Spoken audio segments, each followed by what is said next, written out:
today. We got Joe, Trigger Joe Britson. All right, let's go. Boom! To try to get a matchup with Ngannou. Goes the roof. Francis Ngannou. Well, this is just a fist. When I start throwing it around, I can leave one hell of a mess. Let's dance. Multiple occasions. Wow, it looks like they're going to swing to the very end. And he wasn't kidding. Wow! It's very rare. What a finish! Another one. It really poses the question, what do you want to do? Do you want to take a chance and risk getting knocked out? Oh my God!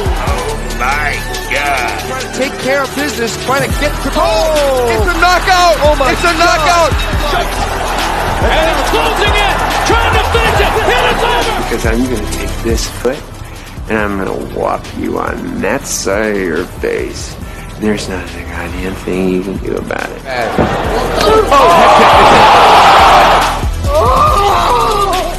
Clock is brought to you by Modelo. I killed it!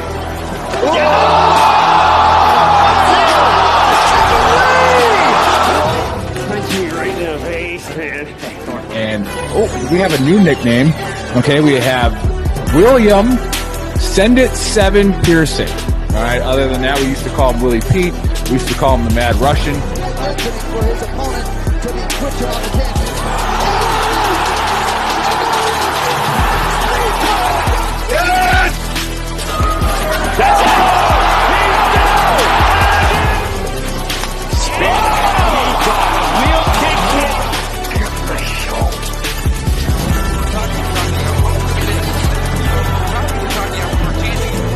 Now you're gonna get it, Bobby!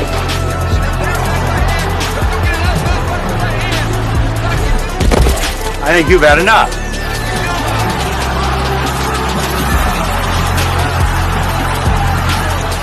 Noah? Now you've had enough. Bitch. Wow! How good is this? Finish him!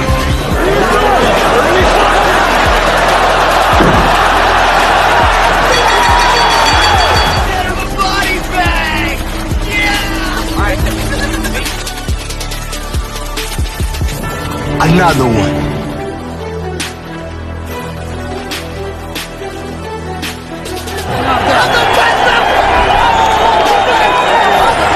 Everybody gets triggered. It's just if you become a pansy. That's in the Book of Brawl. I'm not surprised, motherfuckers. You called down the thunder, well now you got it. Gotta be very careful.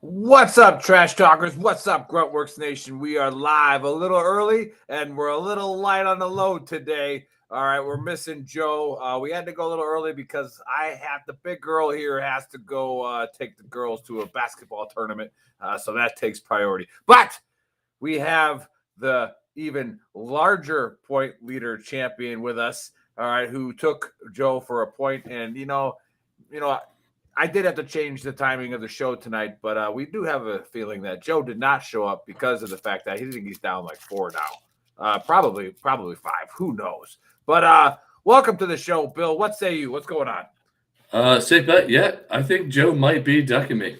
You know, I mean, you infantry guys have been trying for so long, but I think we're going on. Shit, we're getting close to 18 months now. Well, I mean, I think that, after you sathe golf game, that White Claw challenge is never happening again. So it's happening again. Yeah, okay. If you want it, we'll do it. But hey, anyways, thanks for tuning in on this Friday night for our UFC Fight Night. Now, last week, Bill did pretty well on the main card. I think you went perfect on the main card, didn't you? Or did you lose the first one? As betting wise, you went perfect, what you put on your parlay. But yeah, we struggled on the undercard, but that didn't matter. I lost you. I can't hear you. No, I said we were good on main cards. The only thing that kind of screwed up the odds was that no contest with Chris Curtis. Oh, that's right. That killed the odds. But anyways, those of you watching for the first time, Normally we have Trigger Joe, and Senate 7 Pearson on here, and they are very, very good at picking fights. They are very good at making you a lot of money. So for a disclaimer again, do not gamble if you don't have money. Just don't do it. And otherwise, stick around the whole show because at the end, we'll do a quick one tonight. But Bill will give you his locks and his parlays. Now, don't listen to what I say. I have no idea what's going to happen in these fights. I did my picks about 15 minutes ago, and I did a lot of research and a lot of study. So let's just get into it.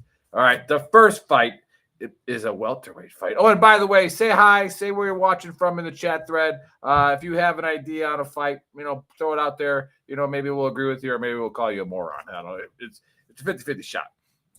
We're starting with a welterweight fight with Dalby at 21-4-1 versus Salikov at 19-3. Now, after studying, a lot about these guys, their workout methods, their diets, per se, I decided to come to a conclusion. I'm going to go Dalby.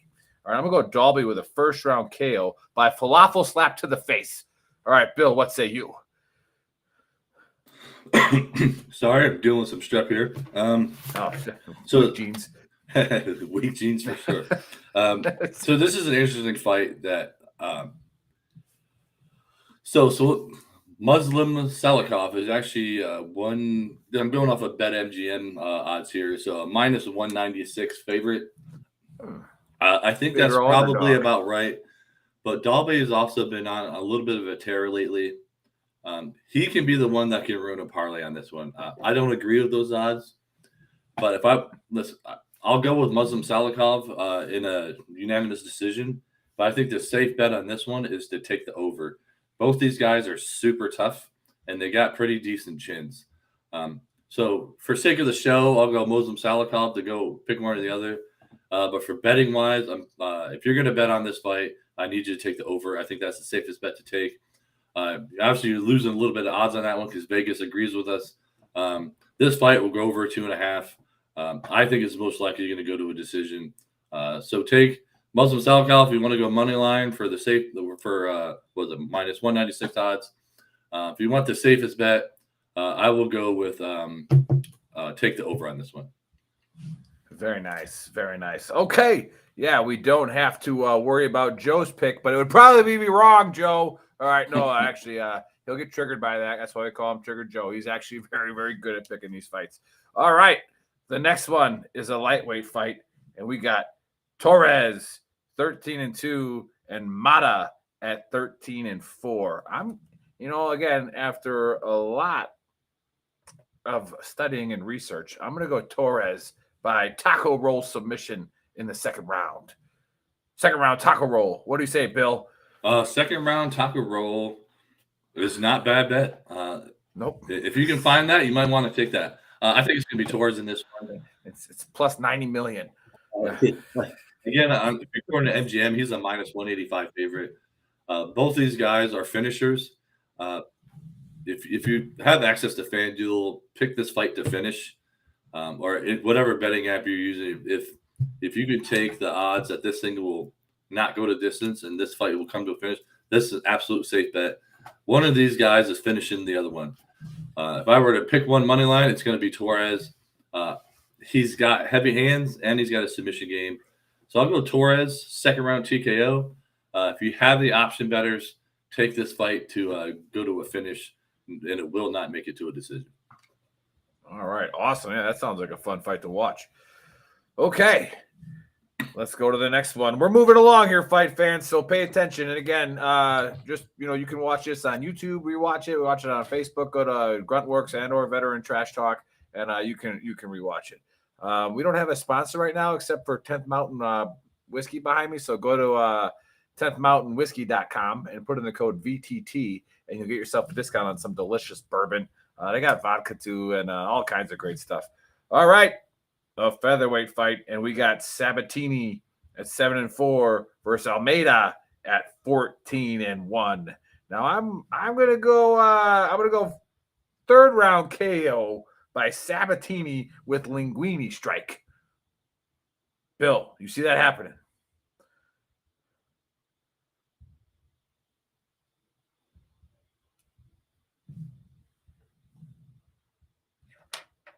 I lost. Sorry, his my audio. screen froze up. No, I don't. You see the Linguini strike happening. No, I don't. Here's the thing: Sabatini is a -200 favorite on this one. I do not agree with those odds. I think that's because Almeida's only had technically 3 fights under the UFC. He fought in the Contender Series. He lost the decision, but he's come back and he's won by a submission and a knockout in both his last 2 fights. Sabatini is a good fighter, but I think he's being used as a stepping stone for Almeida if he's got that game. I think he has a chance at winning this fight. So Almeida is actually going to be my DraftKings sleeper as well. For all you bettors out there, and you see me talk later about the DraftKings sleeper, I'm going to pick Almeida on this one. He's got a chance to win this fight. I'm actually leaning on Almeida to win this at a +165. So if you're doing a parlay, you want to make a risky one, put Lucas Almeida in there to finish this fight. I also think this is another one of those fights which is a safe bet to come to a finish. I think both these guys know they need to get a finish to get Dana White's good graces. So they're going to come out ready to throw heavy hands and try to get a submission as soon as they can. So I'm going to Almeida on this one. I actually think it's going to be a late submission. I'm sorry, not a late submission. I think it's going to be late first round, early second round submission by Lucas Almeida. Very nice. Very nice. There you have it, fight fans. Okay. We're moving along. We're moving along quick. We got a middleweight fight, and we got Petrosian. All right, Armin Petrosian versus old Christian Leroy Duncan. All right, so I'm going to go I'm going to stick with the American here. I'm going to stick with Leroy by a collared greens choke. All right, Bill, what say you? Maybe. So right now, Duncan go with a real submission. Duncan's the -165 favorite. He's kind of had a rough go at it. He had some good wins. His first real fight in the UFC ended up being in a weird TKO win where a guy blew out his knee going in for a takedown. He couldn't fight anymore, so Duncan got the TKO win, but really it was just the guy's knee just exploded.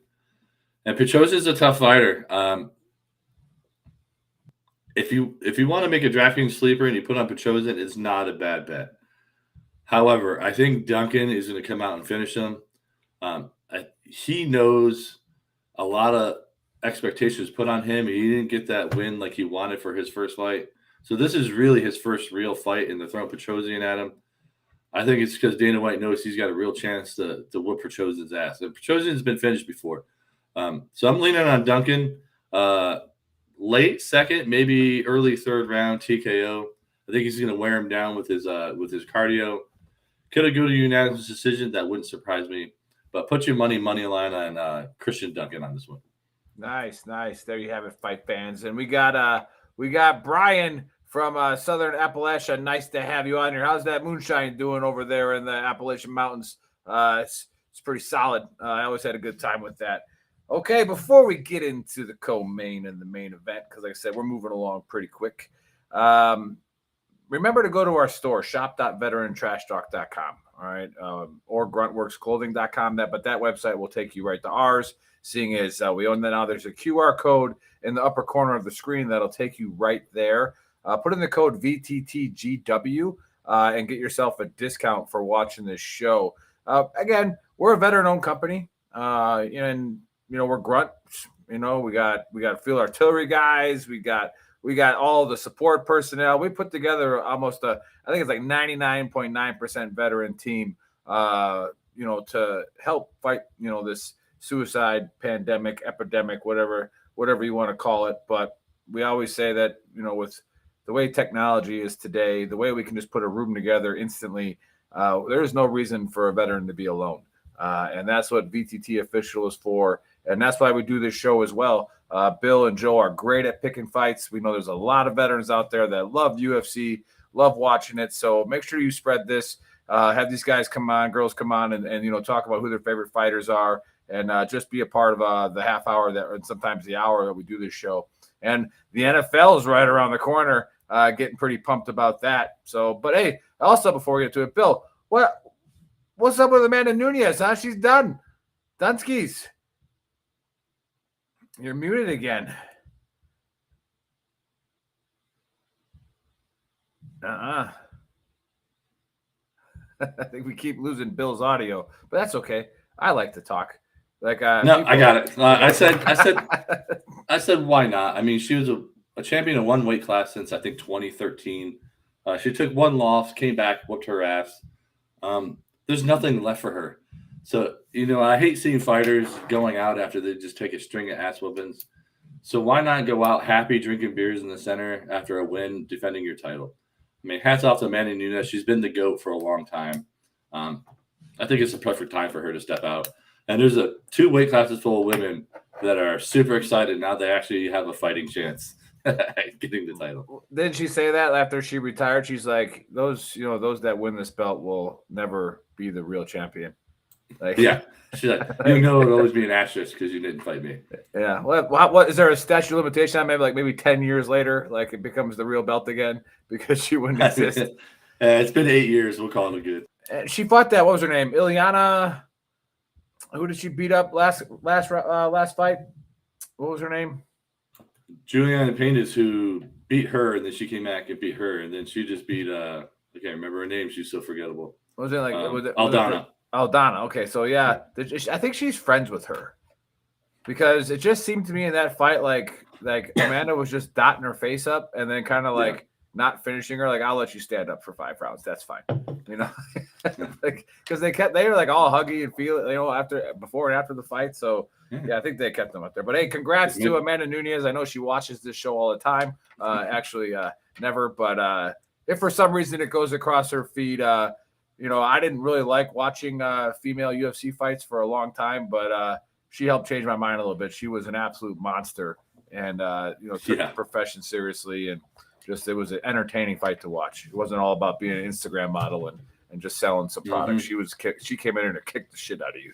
So, all right, let's go to the co-main, and we got a lightweight, and we got Sarukian at 19-3 versus Silva at 12-4. Now, I don't know where Sarukian comes from, but I'm just going to pretend it's Russia. So I'm going to go Armin, all right, Sarukian by Stroganoff strike in the 3rd round. Bill, you see a Stroganoff strike? This is probably. This fight's a lock. It's everybody's lock. I think Sarukian's coming in at a minus 1250 or something ridiculous like that. He's got Amanda Nunes Valentina odds going. Last was a minus 1100. I think my bookie's giving you minus 1250 or something stupid. It takes Sarukian to finish.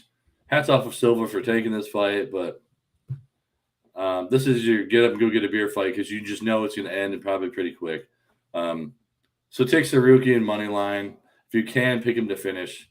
But you're not winning a lot of money on this fight because, like I said, it's a minus 1,200 at the latest I checked. So Sarukian to finish, probably late first, early second, TKO.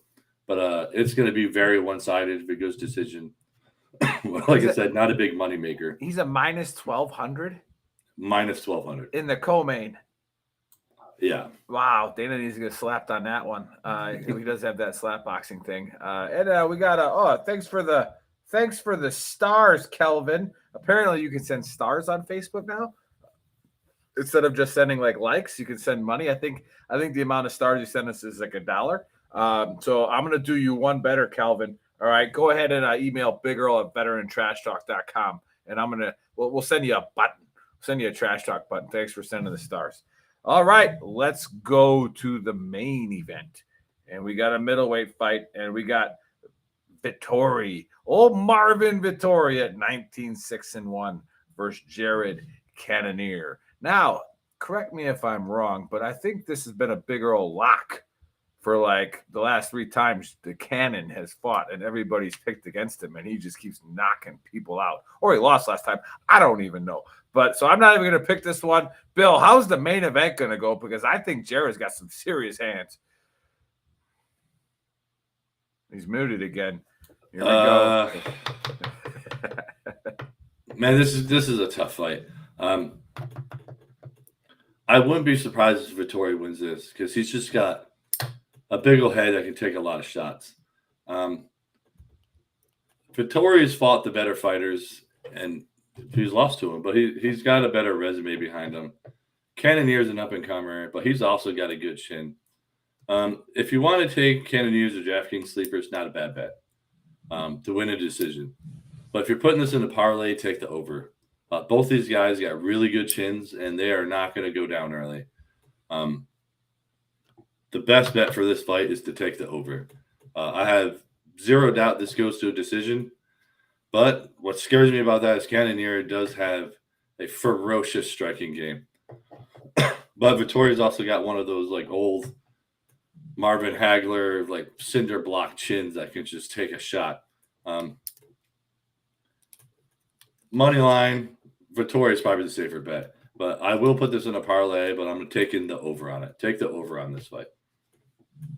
Nice. Well, Calvin, I got your email already. That was fast. Man, now I actually got to send you a button because every time I say that, nobody ever sends me an email. But don't worry. I'll send it out. I'll get it to you. No big deal. Yeah. So those of you who don't gamble very often, we say DraftKings sleeper. What we mean is when you play DraftKings and you do the classic mode lineup, you get a salary cap. And fighters cost, if the good fighters like that, Sarukian probably costs like $6,000 of your $20,000 that you have because he's a huge favorite. So when these guys say a DraftKings sleeper, it's probably an underdog and somebody who's going to, last a couple rounds and at least score you some points for your DraftKings lineup, help you pick some other fighters. Oh, and then he's also coming in. Kelvin's coming in from Indian Orchard. All right. Okay. Nice. Springfield. Let's get to the main part of the show. My favorite part of the show, the money part of the show. And that's why I have this pen out. All of you should grab your pen.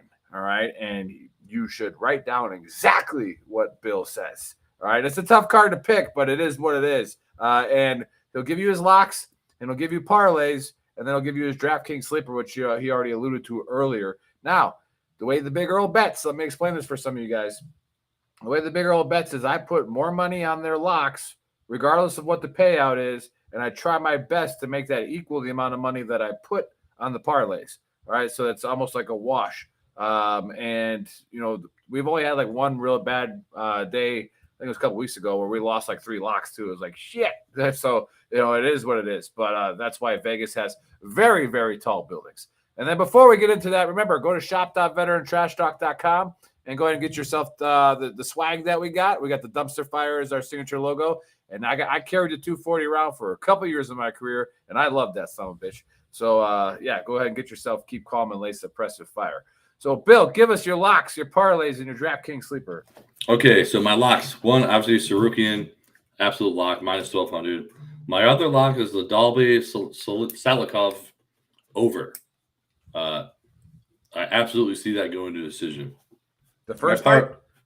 First fight of the main card. Yep. Okay, for my parlay, I'll give you a pretty long one. Coming off the prelims, Bleda, money line, that is a female fight. Costa, another fight on the prelims. Then moving up, Dalby Salikov over. Torres, Mata, and if you could pick that fight to the finish, take that. I would stay away from the Sabatino Almeida fight. I like Duncan over Petrosian. And again, Vittoria Cannonier over. All right. You said your DraftKings sleeper was Almeida? Yes. If you're picking one on DraftKings, pick Almeida. All right. Perfect. And then I already alluded to it earlier. That's the second time I said alluded in like the last 5 minutes. That's pretty good. So I already talked about it earlier about, the purpose of Veteran Trash Talk. And we have our signature shows on Saturdays at 1700 Eastern time. And we have 2 more shows before we take our summer break. We won't do any shows in July. Just watch for all Big Earl's crazy videos with fireworks and shit like that because I'll come in after you bro bets on July 4th. All right, I am. And I come at you every July 4th. I don't care. I don't care what the weak little about. They're our favorite moderators, but they're weak, right? Like you don't put up with that shit. Fireworks are awesome. July 4th is awesome. Freedom is awesome. All right. And if you don't like fireworks on July 4th, go to the woods. Okay. It's the same day every year. All right. Go somewhere, go away. Right. Like just don't like, then they come back. And again, I always said it, those surprise fireworks. Yeah. They startled me too. But then I take a look and there's like a McDonald's over there. There's, my backyard with grass in it. And my heart's racing because of that random firework going off. But it's like, take a breath, calm down. All right. And that's right. Brian's like, I live in the woods. Damn right. That's why you got your head on your shoulders, man. Sometimes you just got to get away. But to each their own. And if you do struggle, reach out, man. Reach out. Give a brother a call. Give a sister a call. Go on VTT official. Just post, hey, man, I'm struggling today. And you're going to make some friends. All right. People are going to get on there. They're going to message you and they're going to say how you're doing. And I've started to reference Cliff Ballman a lot lately. If you watch the Thursday shows of the Mental Health Warrior, I always, felt a little weird every time he'd call me, but he always asked me, like, how you doing, man? And it wasn't cliche. It was, he just wants to know how you're doing and if there's anything that he can do to help you. So, all right. That's what we do. We help people. And so the signature show on Saturday is we got Kevin Van Akkeren on with Farm to Veteran. So he was actually a SWAT police officer. And so he now farms to give meals away to homeless veterans in need.